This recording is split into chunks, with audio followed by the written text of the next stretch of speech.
Hi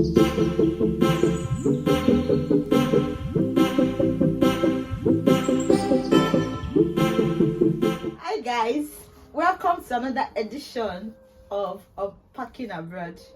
So today I have a female here today because I've been bringing men and people are complaining. She's here to tell us her experiences in this place abroad. So you should help me to welcome Becky. Hello Becky. Hey. How are you doing? I'm okay. How's the weather? I can see. I Cold. can see. You're well prepared. How are you? Oh, I'm good. I'm alright. Fine. I can't complain. Yeah, of course. That's just it. We can't complain. We have to be good. Yeah. Because we are here already. Mm-hmm. So, when did you relocate to UK? A little over 1 year now. Okay. So Yeah. how has been the experience so far? I think UK experience to everybody is subjective. Yeah. For me, I can't complain. I don't have any cause to complain, seriously. So it's been good. It's been good. Yeah.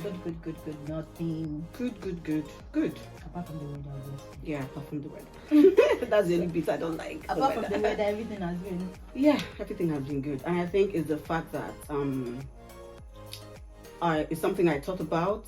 So I was ready mentally, physically, financially. Oh, yeah. You get so I think a lot of people face challenge because they're not ready. Oh, just everybody's going to the jump UK, on you're that. going. Have you thought about it? Have you thought about the cost implication? Are you ready at least to support yourself for a while before you start working? Yeah. You know, so you have to be ready. Ready. So I think that's basically where people face challenges because they're not ready. They didn't sit back to think about it. They're not mentally ready, financially ready. You know, I think it has a lot to do with being mentally ready. Because this place is going to, yeah, it's going to break you if you are not careful. Are you married? yeah, I'm married, Yeah, 3 okay. kids. Wow. How are you coping? Oh, I'm fine. I have a very good support system, and that's another thing you have to. Are they here to? Yeah, 3 kids. yeah, And 3 your kids. husband? My husband, yeah. How are you coping? Yeah, like I was trying to say, I think if you have a good support system, and both of you sit down to talk about your roles, so when it hits, you know what to do. Everybody knows the part they play. So if you kind of have a partner that is not supportive, I think that's where you have a bit of challenge because I'm the student, my husband is dependent. So okay. I think his background has been like more of the work person. I've been like the mom, the housewife thingy coming from Nigeria. So now the roles had to change because he now has to be like, the house husband while I'm a student and I'm currently doing my placement. So he's very supportive with the kids. So I think all round I can't complain, seriously. So it's been good. I can't Because complain. I know a lot of people are always complaining that don't bring your children when you are just relocating. Come here first and stay for a while. Actually, Blah, blah, blah. coming to that, I think it's a good advice because I didn't come in with them immediately. Oh, okay. I came in a month before they did, even though all of us had our visa. I think that is a good advice in the sense that if you're looking at accommodation, Okay. spending money in a hotel is not cheap. And in the UK, it's not like you're going to rent, or like Nigeria, just go and rent a hotel room and all of you will stay there. No. They're actually going to give you room based on the family size. Yeah. So for a family of 5, you're looking at a big room that's going to cost you more money. But when I came in alone, I was able to get one small place I managed until I got a place. So I think it's a good advice if you don't really have much to spend, money to waste. But what I'm trying to say is that most people will tell you, when you just relocate to a new place, don't go with your children for like years. No. Settle down. It's not easy. I don't know, I couldn't have stayed without them. Because I know a lot of people that is just the mom and dad that will just travel first and they will leave the kids. I with don't the think grandparents. the thing is when you get to sit down and talk to them, it all boils down to the money.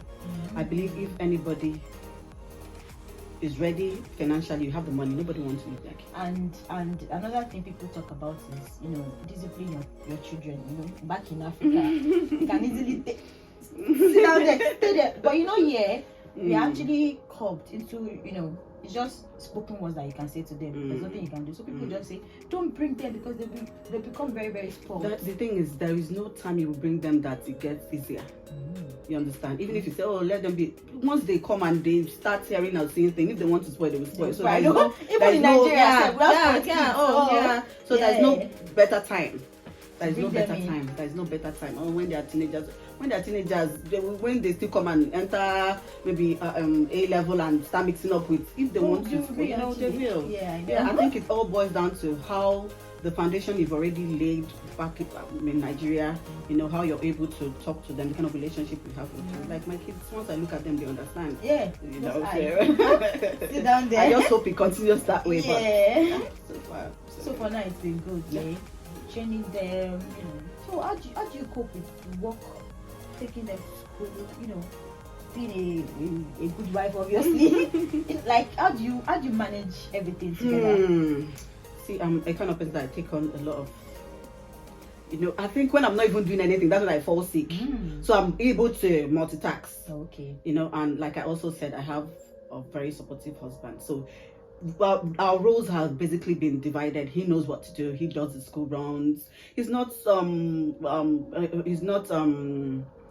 able to cook. He doesn't complain. He doesn't frown at, oh, this is a woman's role, this is a man's role. Okay. So anything he's able to take on. Okay. He does it, without. Because a proper African man will tell you this is what you're supposed to do. If you're coming to the UK, just dead that African mentality. Because I know a lot of African men that will tell you they can't eat food that is refrigerated. I said, you are not serious. Me that I'm looking for an extra freezer that I'll cook more because I don't think it's possible for a woman to be cooking every day. You can't do that. It's not possible. You can't. Yeah, so because this is like a true definition of when you say time and money. Yeah. So that time you're using to be cooking fresh meal every day. Others are using it to go and to make money. I know. Because you want to be a good wife. Say marriages don't last once you get abroad. We've been hearing a lot of news like that. People will just get there and they will fall apart. Things that they love about each other is all gone, and they say it because of the work. You are working. Everybody's busy. Yeah, everybody's busy. Yeah, I would say the truth of the matter is, is being a married person, I would say, I won't say in the aspect of the marriage falling apart, but the fact is, it might not really be as it used to be. Because, like you rightly said, everybody is busy. Everybody's busy. Life is busy. Most times when you come back, the next thing you want to do is just sleep. That is it. When you come back, the next thing you want to do is just sleep. And of this sense, if I can even hear my husband say, "Oh, baby, you're now snoring a lot." Oh, something that you don't. I'm tired. Yeah. It is what it is. It can't be. There's really going to be something. You will feel it. You will feel it. If you guys understand each other, it will be good. It'll be good. But if you have young kids, that gap is definitely going to be there. Because with the laws and everything about childcare, somebody has to be there for the kid. It's not like in Nigeria, you now say maybe you have help. Oh yeah, okay, stay with the kids. Let's daddy and mommy quickly go and have a drink. You don't have the luxury of even help service. It's collecting almost the same amount. Yeah, it's minimum wage. It's the same thing. Everybody's collecting. I know. And most people that do cleaning jobs even collect more. Yeah, of course. They earn more. So of course. So it's not that. So that gap will be there, because I don't think since I came I've had any form of date with my husband. Something you guys do very well back in. Not very well, but as we do. But since we came, it's busy. And I think the most important thing, as you said before, is understanding. Once two parties understand each other, I think they'll be good. Because you will hear 6 months, people are already separated. A year, they're already separated. What's going on? You guys didn't talk about all this. No, I'm not married, so I don't know. But then I'll say, you guys didn't sit down and talk about all this before traveling, or what exactly? They weren't ready. And another thing is that marriage has already been having some sort of. So I think you can now kind of like blows everything. Okay, yeah. So we've been having something, issues. Something. So this one just will just open everything up for them. Yeah, marriages don't last because that sexual attractiveness is not there again. What do you think about it? I think it depends on what's happening in their own home. Okay. If you're talking of sexual attraction, I don't think the UK has anything to do with. No, it's not. It's not basically about UK. It's about Okay. being busy. Both parties. Yeah, You've gone after a long yeah. I day. think like I think I mentioned. Yeah, it's not going to be. Tired. It's not going to be as Husband is- hot as it used to be. That's just it. True. So it has something to do with it, yeah. Yeah.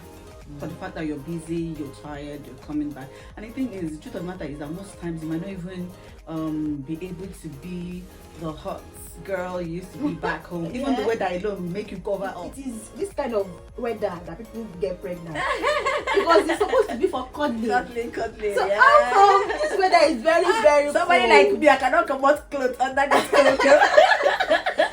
I'm a single lady, so my own room is always very hot. Hot, I cannot come and clean myself. Ah. You understand? But if I was married, I'll leave it cold, obviously. Most times even remove clothes. What is your shaking? We say it's very easier for people to cheat in the UK, because you can basically tell your wife I'm going for a night shift. My And the dear, night shift is another thing. let me tell you, if So, do you have any experience? it doesn't have anything to be honest, I don't think it has anything to do with the UK. It's just that the UK kind of like magnifies it because now you have an excuse, but I think if it's in you to cheat, it's in you. So people that say UK, I don't want to believe it's UK. It's something they want to do or something they've been doing. You get, and you can now kind of like give it like that extra. Because I don't think there's a job that you can actually tell your wife back in your home country that I'm going for a night shift. I don't think so. See, But this seriously. place, you have excuses. Or is the wife going to tell you that she not make money? That I hear. That's all I can say. I hear, but I can't do it. I don't know. Seriously, I hear, but I don't know. I can't relate. I only tell you based on my experience and what I know. But I want to believe that UK is not the reason why people cheat. You get. They cheat because Okay, now you're saying maybe they say they're going for a night shift. Okay, now you're talking about sleeping over or something else. But it doesn't take sleeping over to cheat. 1 hour. Oh, babe, I closed work late. I'm still at work. I mean, back in Nigeria. That 1 hour, 2 hours, you've done what you want to do. So in UK now, you're talking about maybe a night over or something. The person must have been doing the 1 hour, 30 minutes one in Nigeria before coming here and now start doing the overnight one. So cheating is cheating. It doesn't have anything to do with UK. I don't think it has anything. But you don't have any experience when it comes to that. I would say I get a lot of toasting, but I can't relate. So it all boils down to your boundaries. Okay. It all boils down to boundaries. Because I'm in a particular group, Nigeria people in this environment, and a married woman actually posted it on the group that there's this man that's been disturbing her, and she keeps repeating herself on that chat according to what always so. I'm a married woman, I say it does not mean. Yeah, to Don't me, worry, yeah, if it comes to that, So what? if it comes to that, I can relate.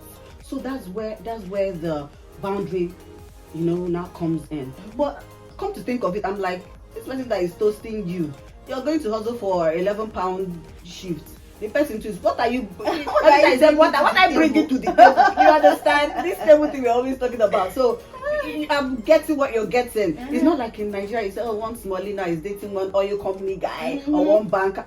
Here, there is no. What exactly are you talking about? Everybody's on the same level. I know. Unless you're just the kind of person that is holding you somewhere. Yeah, I know. But if it's all about you're doing it for the money, or everybody's on the same level here, so it's going to be as hot as it used to be. That's what I can say. Oh, Yeah, okay. definitely not as it used to be. But as you said before, it depends on where you guys come from and how you guys Have been. But the truth of the matter is, irrespective of where you're coming from, even if you used to start from parlor to room to kitchen, it cannot be like that here. It cannot be. That's just the truth. To be honest, it cannot be like that there. Because because one, you're busy. Two, let me just put it this way. Most times, that's not even what is in my head. that's the truth. Yeah. That's not even, like me now. I'm a student. The next thing, assignment. The next thing, you know. So that's not even what is in my head. But when it comes, it comes. I'm open. I'm good. You know. But But it's not like it's not like it used. Yeah, that's not what I'm thinking. You have Yeah. school, you have work. Yeah, it's not as it used to. It's not. It's not. There's no grammar anywhere that you say, oh, people should go The and thing stay. is that, let me tell you another thing. This UK house is really very small compared to where we're coming from. The kids' room is far away from me, and they don't have lock here. Yeah. So a lot of things you have to somebody will not come and say, you know, so all that. So you have Yeah. to be- So the kids' room now is just like, yeah, God. And they can just open the door. You know, so So you have to be yeah. There's no lock yeah, actually. no lock. Anybody can just open Open door the and door and enter. see whatever. Yeah. So it's always very calculative. Mhm, Say, okay, mhm, kids are not around. Mhm. And the thing is that when the kids are not around, it depends on your work schedule. Most times, this person is at home, this person has gone to work, this person is at work, this person is at home. So by the time the kids are home, that's when everybody is now. So you have to postpone it. Have you worked in an environment where it's mostly black? I would say the first job I got when I came to the UK was an agency owned by a black person. Okay. But the care homes we go to is owned by the whites, so you know it's mixed up. Okay. We are blacks, we go to the white agencies, so it's not as if you go there, everybody's like, no. So the agency is owned by a black person, but the care homes we go to owned by white. So Mostly, okay, yeah. because a lot of people tell you don't want to work anywhere. Anytime I see a black person, no, I did not leave Africa to come and mix up with same people again. You know, because I've not had a personal experience when it comes to that. I've worked with Africans. I'm working with different kind of people. But you know, people will tell you that Africans, they don't really have each other's back. I think I get that a lot too. I hear, you know, that's all. I can't relate. So I don't know because I've never had a personal experience with it. But people say the law that they don't have each other's back. Like compared to the white people, whites, if you make a mistake, they will actually, you know, tell you immediately. They don't hold things back like, oh, you see what I will do for you. You understand how we Africans can be now. I can't relate. Do you have any regrets? I don't. Really? I don't. Seriously. You You know, don't I miss don't. That's. I think there are two different questions. Yeah. Missing anything is different from having regrets. They're Yeah. not the same question. Yeah, So of course. which one are you? For now, do you have any regrets? I don't have any regrets now. I'm not Okay. in the school of people that will say I don't have any regrets. Like, why did I even move here? I should have just stayed The back. only thing I don't like I mentioned before at the start of the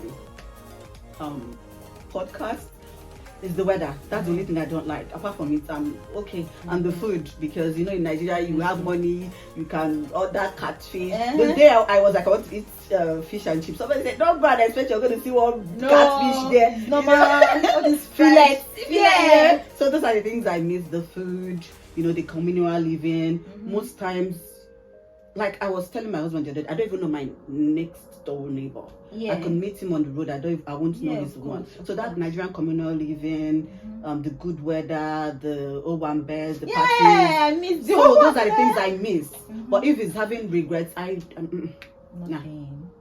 So what do you miss basically? Okay, apart from the food, what else? What else? I miss my friends. I miss my friends because here is like work. I actually had an experience of recent. My friend was pregnant. Throughout the 9 months of pregnancy, I didn't see her, I didn't support her, and I felt so bad because I knew if he was back in Nigeria, I would have gone to cook for her, you know, do this. So I think everybody's just too busy with life that you miss that friendship, that bonding, you know. So those are the things I miss. For now. Yeah. So do you have any plans of going back? I'm actually studying, and the course I am doing is one of the courses that are, when you say hot cake courses in the UK, you know, so I think I will be done with my schooling first, see what opportunity, you know, UK has to offer, then I think I'll take it from there. So for now you're not sure. For now, I don't have plans to go back. For now. Even if like you get a call that okay, like the best of the best company in Nigeria wants to employ you, And yeah, Nick, you don't know what they have to offer you. As you've said, you don't know. Yeah. But you get a call back home now. Okay, we want to employ you. What's up? See, to be honest, I don't want to be selfish because it's just a decision for me to make. I will still have to sit down with my husband to talk about it because he actually gave up a lot for us to be here. So it's a conversation I will have to have with him before I'm able to decide. But while you guys are having the conversation, at the end of the day, it's good to ask you, what do you think too? So me, I'm asking you now. What do you think? I'll weigh my options. At the end of the day, see, so no place like home. I know. Seriously, to be honest, no place like home at the end of the day. You know, no place like home. But I'm going to be really very sure that whatever opportunity that company has to offer, there is job security, because that's one thing people in Nigeria are scared about, that job security thing. Because one thing is having a job, one thing is, in the next 5 years, in the next 10 years, I'm not going to have this job. So, if there is job security, I miss Nigeria. Seriously. So you go back. I miss Nigeria. So yeah, so you go back. If I weigh my options and see that there is a future there.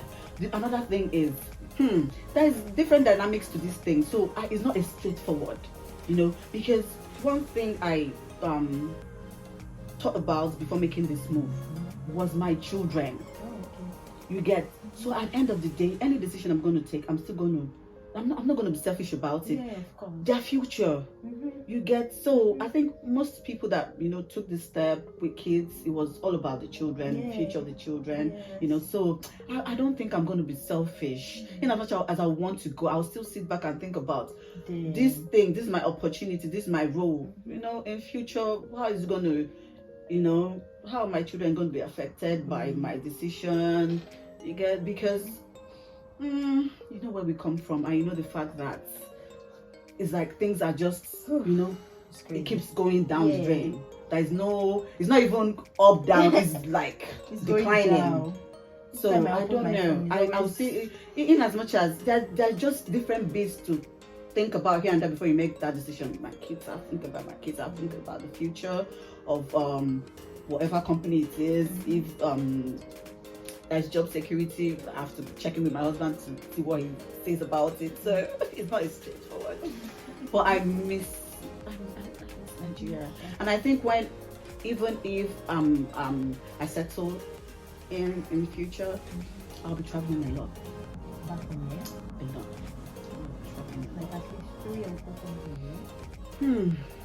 It depends on my job. Well, obviously, when I start working professionally, it's just the annual leave thing I have. So. So I'm definitely going to be visiting Nigeria, even if it's once a year. Yeah, that's true. So, like, there's a question I'm always asking everybody. How do you cope with black tax?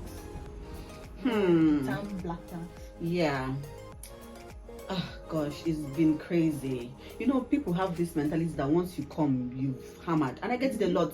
Friends, family. I mean, I'm this kind of person, I'm very open.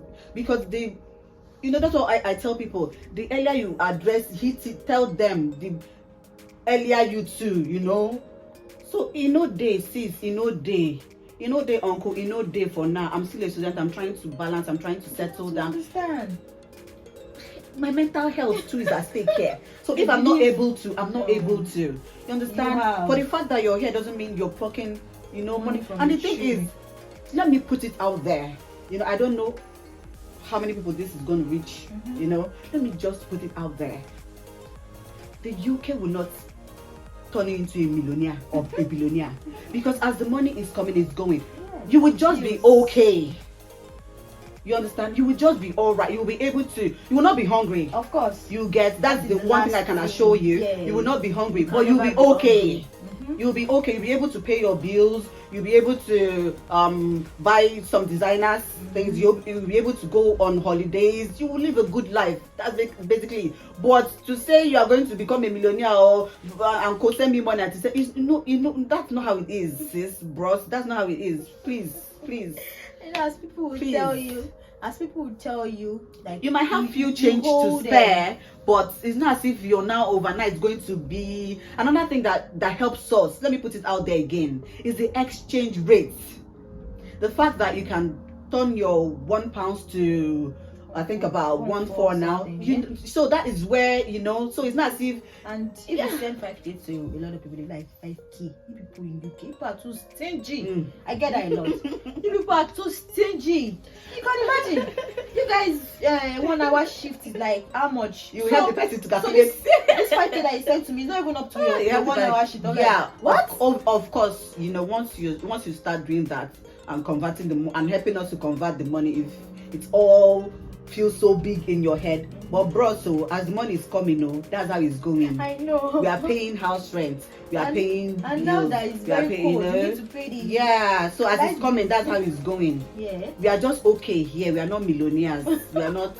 I don't know about people in the tech. I heard people that do tech, all these data things they are with. I don't know about them, but as I be, I'm just okay. I'm just okay. You know, like when it's funny. Yeah. Oh God. So I'm actually open with such people, like, sis, you know, when I'm okay, when I'm able to do something, I will. Yeah. So you know, it's not like you go up and beyond just to meet. Yeah. To have. I'm not in. I can't do that. A lot of my colleagues are doing extra shit. I say, what? Because you have this, you want to give This I'll not come and kill myself. Do you know what I always tell people? That when something happens to you and you die, life will continue. life will even your kids will survive. Everybody will be fine. So look out for yourself. If it's something you're able to do it. If it's something you're not able to do, be open enough to say, I'm not able to do this now. When I'm able to, I would, but now I'm not. I can't. So I should have asked you this when we were talking about your marriage, but you know, for example, I'm just coming in with my kids, and you know, and I call you, hey Becky, I'm just coming. I'm just relocating. What advice are you going to give me? The thing is with this UK thing, okay, it's just a bit of advice here and a bit of advice there. Yeah, of course. People, you're going to find your way at the end of the day, because different people with different experiences. What works for A is not going to work for B. There is no, you know, pen to paper, you know, rules and regulations. This is how to live in UK with children, or how to live in UK basically. Forget all those how to live, how to survive in UK. It doesn't work. When you come, you're going to find your way when you come. Because I heard when people say, oh, when you come, no accommodation, you're going to suffer with that. In fact, I paid for a short let for a month. I regretted paying because I got a place like a week after I came in. You understand? I got a place like a week after. There's no job. I got a job the second week. So yeah. So I think there's no pen to paper law or rule to all these things. When you come, you're going to find your way. I will just say this, you're going to be fine. So you'll be fine at the end of the day. You'll be fine. Everybody will be all right. But then, do you have anything that you can tell me that will help me to become fine? Actually, to become fine. Yeah. I'll basically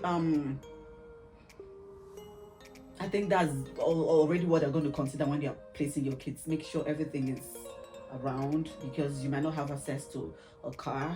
So just make sure, you know, where you're going to get a place that is everything around the kids' school, a shop you can just walk in to get things, you know. Just make sure where you're going to settle in at the end of the day has all those bits. Okay, that's okay. Call on you next time I get to. Oh yeah, out. definitely. I'll come. Yeah. Thank you so much for being a part of this. I really do appreciate you. I know you guys. Thank you so much. So next time I'll call you and you have to answer me. I'll be here. Thank you very much. So welcome. I'll see you next time.